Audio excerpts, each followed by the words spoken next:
Hello. Today we're continuing our series on blessing, looking at how we can bring transformation to the people and communities around us. And today we're looking at one of the most famous Bible passages, one of the most well-known verses in particular to Christians and I think non-Christians alike, where we're going to explore Jesus's teaching on judgment. And indeed, I think whilst these verses we're going to look at today are some of the most well-known, I think actually there's some of the verses that we speak about the least.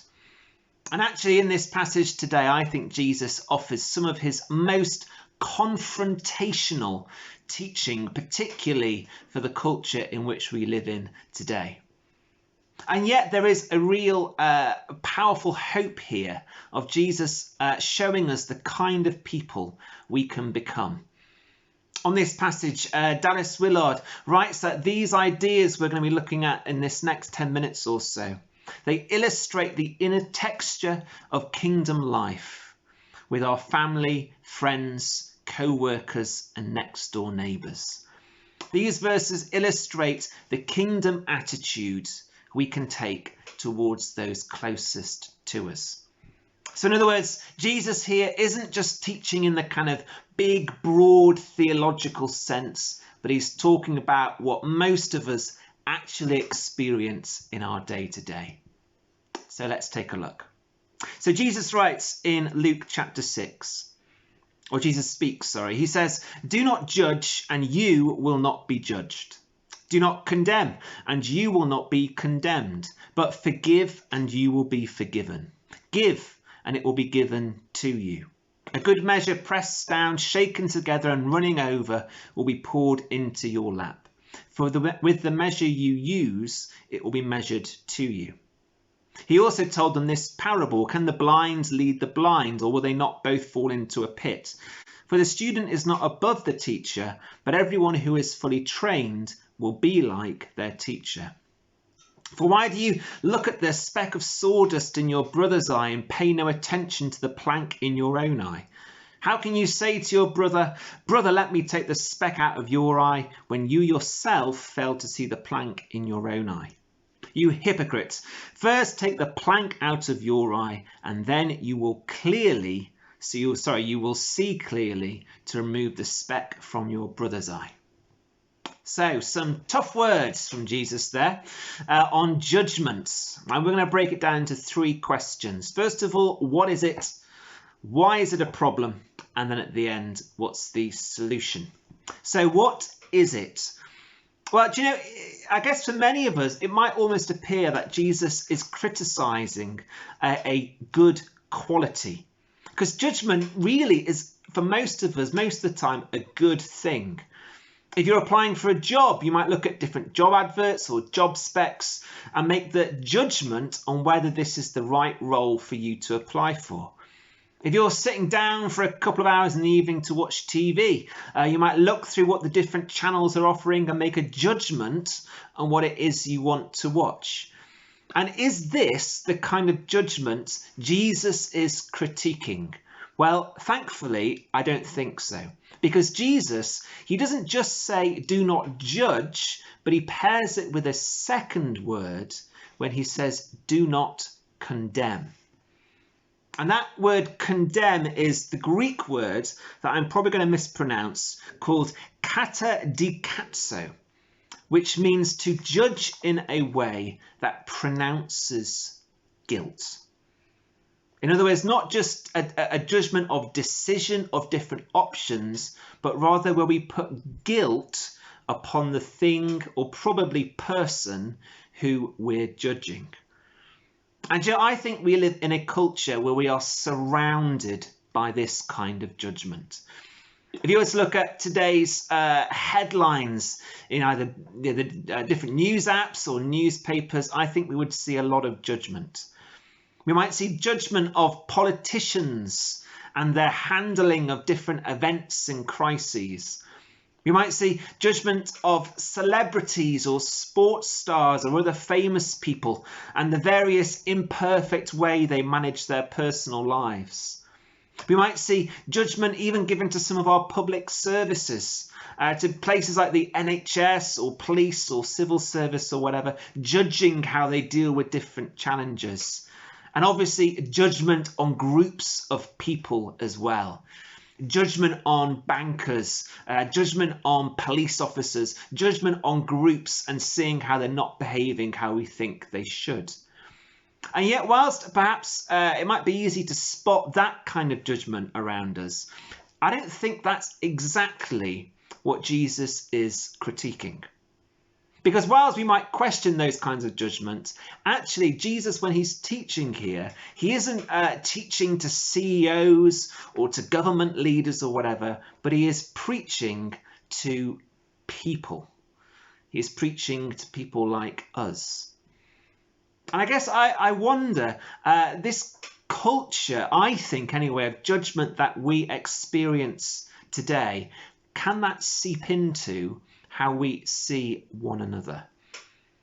I listened to a talk last week by an British preacher called Simon Ponsonby, and he was preaching on the theme of pride. And part of his definition of pride was he said that pride was where we pull somebody else down in order to place ourselves above them. And I think you could have a similar view on judgment, or the type of condemning judgment that Jesus is critiquing here. That what he's critiquing is judgment in a way where we pull someone else downwards so we can place ourselves above them. And this obviously can come across in many areas, can't it? We might judge someone for their financial decisions, for the type of house they live in, or the brand or size of car they drive. And when we judge them in this way, we're not just pulling them down, but we're also affirming our own decisions in that area. We're in a sense saying, I'm right because you're wrong. We might judge somebody for how they use their time, for how little or how much they volunteer, for how they work, the kind of hours they put in the office. And when we do it in this way, we're not just criticizing them, but we're also saying, because I do it right. And I guess perhaps most obviously, we might judge people in this way for how they speak. I don't know, for us, definitely for me, how many times have I allowed my view of someone to come from one conversation, from one dialogue, from one argument, and I judge them in a way where I'm effectively saying, but I wouldn't act like that.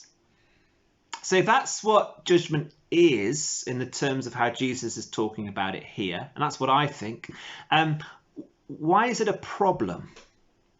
Well, it's interesting because I think we could come up with some different answers to this, couldn't we? We could say that just simply it's kind of not very nice. It's a bit of an unfair way to treat other people. We could say that it's, as we view people negatively, so that might lead to us treating them a bit differently. But actually, as much as probably those kinds of ideas are true, that isn't what Jesus says. Instead, rather than giving us a straightforward answer, he gives us two pictures. The first is of a student and a teacher. And he says, well, how can the blind lead the blind? In other words, how can one student who doesn't know much teach another student who doesn't know much? For the student is not above the teacher, but everyone who is fully trained will be like their teacher. So he's saying, in other words, the way a student gets better isn't by kind of criticizing the other students, but rather trying to become like the person who is training them. And the second picture is similar. He says, and I'm sure we know these words, why do you look for the speck of sawdust in someone else's eye rather than dealing with the plank in your own? And I think it's one of Jesus' more humorous images, but he's saying, why are you so bothered about what someone else is dealing with when actually you should start with what is impacting your own life and your own decisions? And this is tough stuff, I think. But I think it's interesting that for Jesus, what he seems to be saying, I think, in these two pictures is this. stop being so concerned with other people's behaviour and be more concerned with your own. Stop being concerned with, if you like, the other students around you, and instead think about how are you doing in your relationship, your discipleship, your obedience towards your heavenly teacher. Stop worrying about the specks, the stuff that other people are doing that is annoying you, and rather look at your own life and how you're living and ask God to show you how it could be different. And I think it's a simple point, it's possibly a slightly awkward one, but I think it's worth pausing on. Because often I think when we have the kind of judgment that Jesus is critiquing, it's easy to feel powerless. When we look at a politician who's doing something that we think is wrong, when we look at maybe our boss and their behaviour and get aggravated by it, when we get annoyed with our family members or friends, it's easy to feel powerless because often there's quite little we can do to bring about change. And yet when Jesus says, look at yourself, I would say he's actually speaking an empowering statement.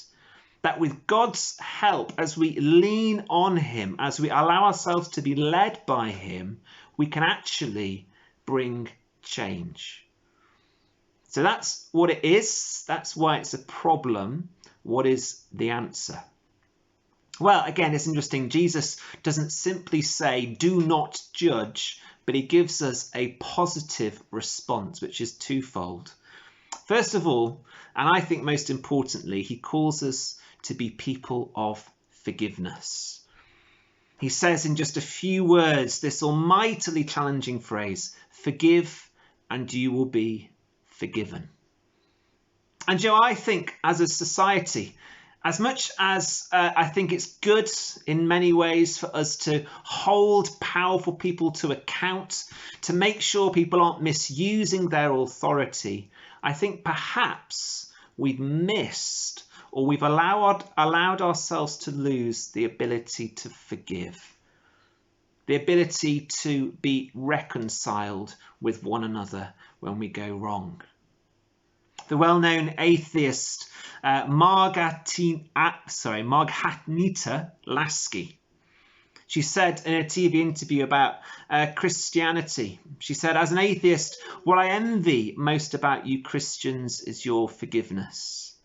For I have no one to forgive me.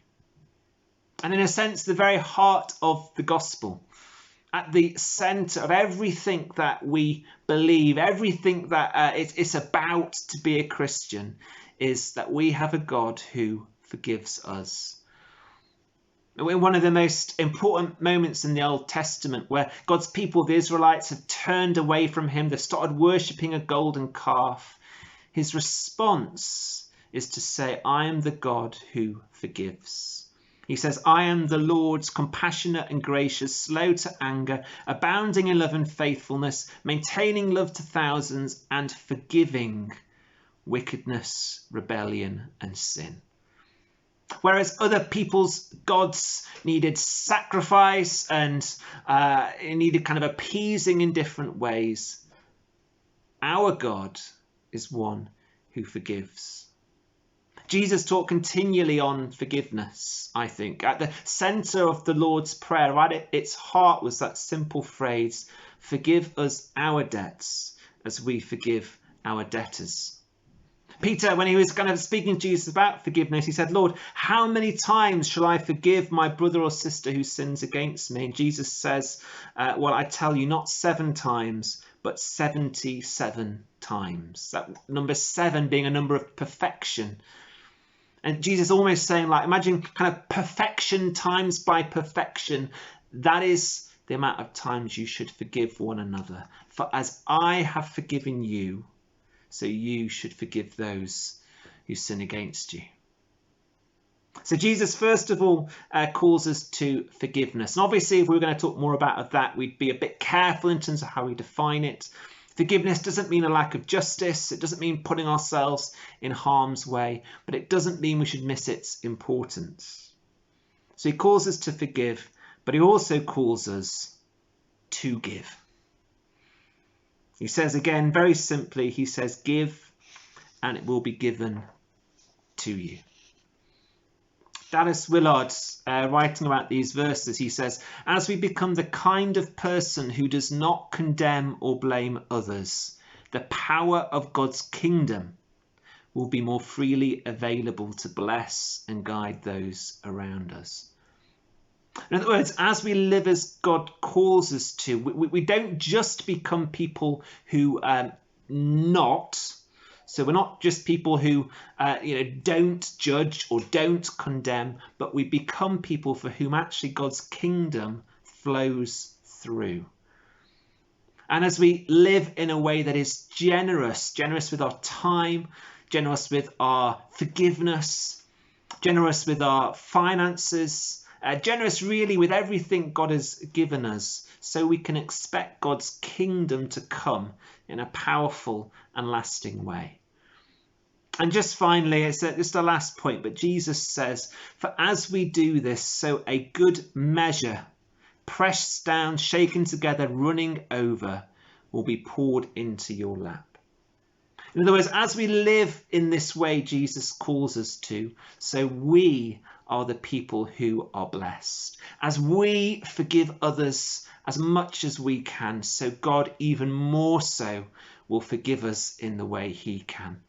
As we bring ourselves to be generous with the little we have to share, so God will be generous abundantly towards us with all he has to give. Let's pray. Jesus, thank you that we're not alone in this, that none of us listening to this has the ability to look down on anyone else. We're all on a level playing field here, God. We all need your forgiveness as much. So God, would you teach us? Would you guide us? Would you lead us to be people who don't judge, who don't condemn, but forgive and live generously? Amen.